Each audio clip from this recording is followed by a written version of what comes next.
Atëherë, siç e patë edhe vetë, pati një moment tensioni, sepse antari i Këshillit Bashkiak, zoti Ëngjëll Shyti, u ngrit edhe na kërcënoi për shkak të asaj që tha shumë, por në moment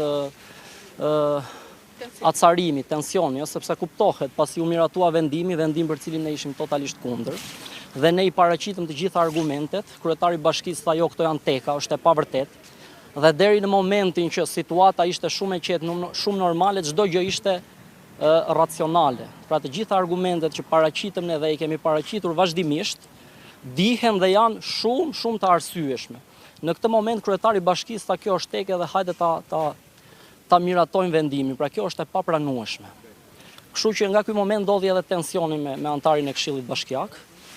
Tani, ajo çfarë duhet dihet me siguri, ne nuk kemi për ta lënë këtu këtë punë.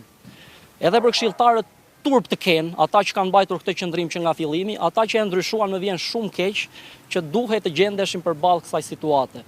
Ose që ata ishin të detyruar të ndryshonin bindjen e tyre, është e papranueshme. Më vjen realisht keq për gjendjen ku janë, për ata, jo për mua. Kështu që praktikisht kjo punë nuk ka për të ngelur këtu.